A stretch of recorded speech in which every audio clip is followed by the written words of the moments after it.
Dan untuk membahas lebih lanjut terkait hak angket sudah bergabung bersama kami politisi PDI Perjuangan Andreas Pereira dan juru bicara Timnas Anies Muhaimin Refli Harun serta politisi Gerindra Habibur Rahman. Selamat sore Bapak-bapak. Selamat sore Mas Davi, selamat sore Bung Habib, Mas Refli. Oke, saya ke Bang Andreas terlebih dahulu. Bang Andreas, PDI Perjuangan konsisten dengan hak angket ini. Katanya bukan gertakan. Betul begitu, Bang? Ya betul dong. Kan kita sedang mempersiapkan bahan-bahan yang berkaitan dengan upaya untuk menjalankan konstitusi ini, melaksanakan konstitusi ini. Dan ini merupakan hak dari DPR yang diatur di dalam Undang-Undang Dasar, juga Undang-Undang nomor 17 tahun 2014 MD3.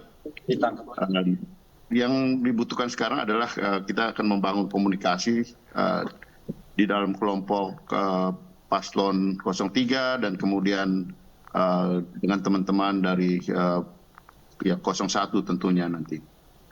Oke, Bang Refli, Anda sudah komunikasi dengan pendukung paslon 03? Ya, kalau komunikasi kan levelnya kan bukan saya. Levelnya itu level yang lebih tinggi lah. Saya ini apalah kan.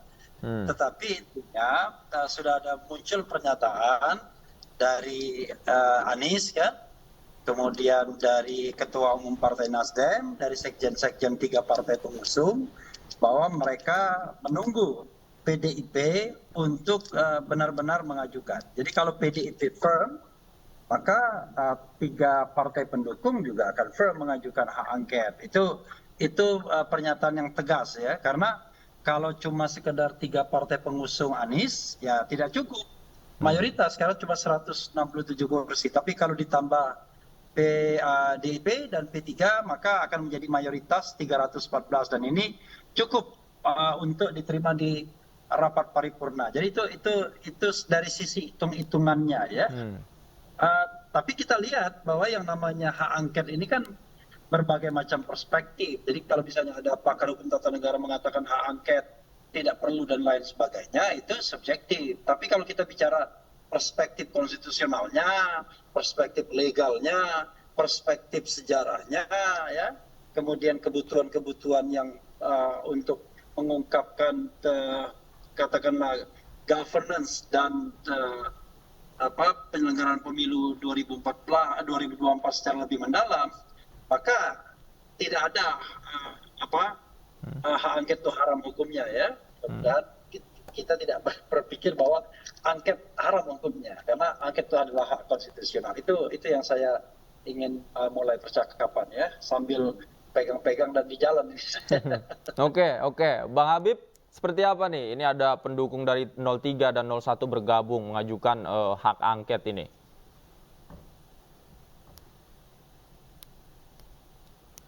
Bang Habib, mohon maaf, audionya masih di-mute.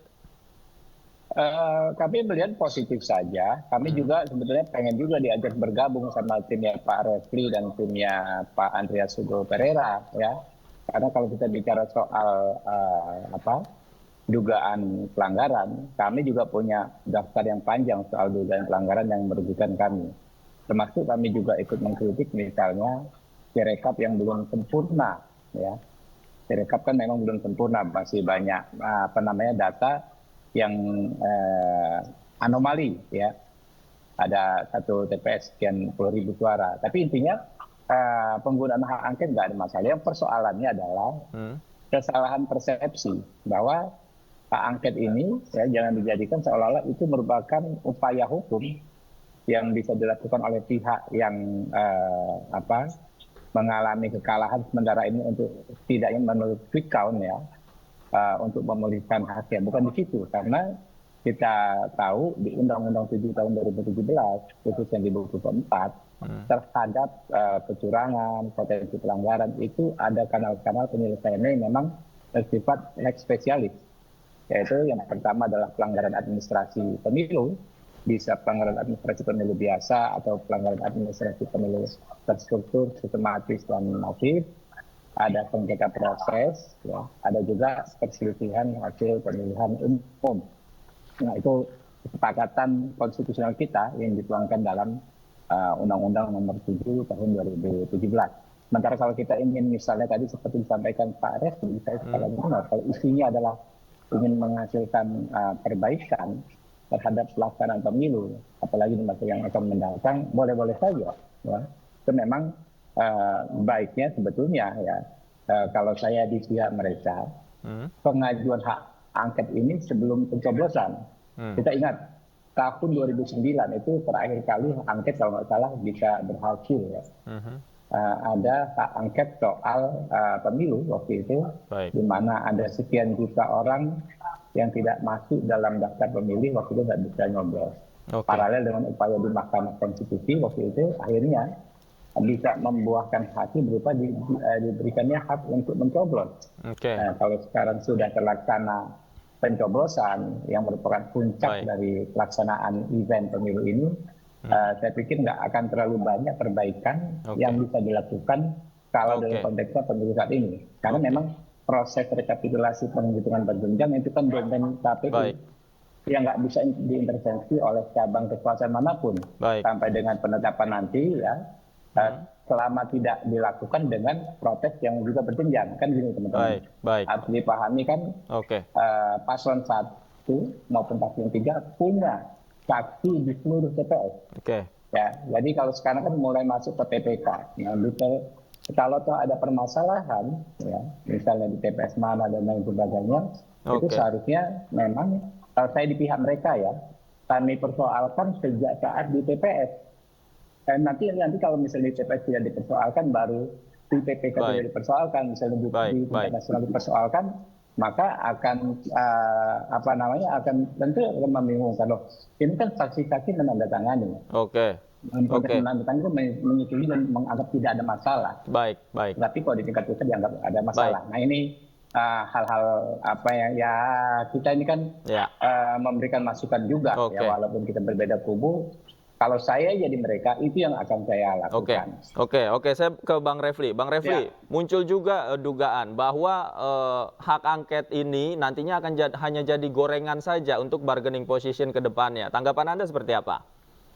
Begini, kita tidak bisa memprediksi politiknya ya. Karena kita tahu bahwa ini kan kerjaan partai-partai politik yang memang selalu bermain politik kan. Tetapi paling tidak hak angket itu mudah-mudahan memenuhi sebagian ekspektasi dari warga negara yang ingin melihat pemilu ini berlangsung secara jujur dan adil. Kalau ada kesalahan, ya katakan kesalahannya di mana. Siapapun yang menang itu soal lain. Tetapi kalau ada kecurangan yang luar biasa, mengikutsertakan misalnya kekuasaan puncak misalnya, kan itu kan tidak benar. Kita ingin demokrasi kita ini dijaga. Dan demokrasi terakhir kita adalah demokrasi elektoral. Kalau demokrasi elektoralnya misalnya kemenangannya bisa dicapai dengan cara yang tidak benar misalnya, bukan suara rakyat dihitung tapi suara lain misalnya, maka kita akan kehilangan legitimasi sebagai negara demokratis kembali. Dan untuk kembali kepada sebuah situasi yang demokratis itu tidak gampang. Sekali lagi, soal gosip-gosip yang melandasinya itu terserah ya, karena itulah watak dari partai politik. Kita juga tidak bisa menjamin misalnya bahwa tidak akan ada negosiasi, bargaining, karena misalnya pasca pemilu ini kemudian tiba-tiba ada reposisi dan lain sebagainya. Tapi yang jelas adalah pada saat ini ya tidak hanya paslon 01 dan 03 yang membutuhkan angket, tetapi juga beberapa komponen dari masyarakat. Saya tidak bisa mengklaim seluruh masyarakat, ada juga yang silent majority, tetapi suara-suara ini kan disuarakan juga oleh kubu lain selain 01 dan 03. Ada misalnya perguruan tinggi, ada tokoh-tokoh masyarakat, ada civil society yang sudah mengungkapkan kecurangan, plus bagaimana dukungan terhadap hak angket, termasuk juga misalnya sarana-sarana lain yang bisa digunakan untuk mengungkapkan adanya dugaan kecurangan tersebut. Nah, mudah-mudahan kata-kata Habibur Rahman tadi tidak sekedar retorika, bukan sekedar pemanis saja, bahwa dia juga ingin ikut dalam hak angket. Mudah-mudahan semua partai politik itu mengusulkan hak angket Jadi kita bisa buka-bukaan, ya. Siapa yang kecurang akan ketahuan. Oke. Apakah 01 yang curang, apakah 02 yang curang, apakah 03 yang curang. Setelah itu kita perbaikin governance pemilu kita ke depan. Mudah-mudahan tidak ada lagi orang curang yang terpilih. Oke. Duduk di singgasana kekuasaan. Itu maunya kita. Oke, Ya? oke, baik. Saya ke Bang Andreas. Bang Andreas, dari perspektif politik, mungkinkah hak angket ini usulannya untuk menguatkan posisi tawar PDIP nanti? Dan tadi dikatakan Gerindra siap katanya kalau diajak untuk hak angket. Ya, hak angket itu adalah hak dari politisi, artinya di sini anggota DPR untuk menyuarakan apa yang dirasakan oleh masyarakat gitu. Dan kita semua tahu bahwa pemilu yang berjalan ini ya sampai sekarang belum selesai gitu. Dalam arti bahwa sekarang sedang dalam proses penghitungan di tingkat kecamatan yang secara time schedule-nya, jadwalnya hari ini seharusnya selesai. Nah, tetapi kan kita juga tahu bagaimana proses yang berjalan sejak sebelum pada hari H dan kemudian setelah tanggal 14 Februari ini. Nah, oleh karena itu apa yang dirasakan oleh masyarakat tadi yang disinggung oleh Bung Refli, ya sebagai wakil rakyat, apa wacana dari hak angket ini saya kira sangat sah-sah saja dan konstitusional untuk dilaksanakan. Nah, bagaimana pelaksanaannya itu nanti tentu kita harus mengikuti prosedur yang ada diatur di dalam Undang-Undang MD3 gitu. Nah, wacana ini ya tentu akan bergulir terus ke dalam dan sekarang posisinya adalah ya tiap kelompok tentu partai-partai tentu memperkuat posisinya dengan berkomunikasi satu sama lain gitu. Dan ini yang sedang terjadi dan sedang berjalan. Sehingga nanti kita lihat di dalam perjalanan nanti bahwa dasar-dasar untuk mengajukan hak angket tersebut harus dirumuskan secara bersama dan kemudian bagaimana itu memperoleh dukungan baik di dalam DPR, di dalam parlemen maupun di luar masyarakat karena apa yang disampaikan itu adalah apa yang dirasakan, suasana kebatinan yang dirasakan di masyarakat kita gitu. Oke. Nanti kita tunggu ya apakah Bang Habibur Rahman ini Gerindra ini siap nih ditantang begitu ya. Oke. Bang Habib ditahan dulu. Usai jeda kita lanjutkan lagi diskusi kita. Pemirsa jangan kemana-mana, tetaplah di Hanya Sore.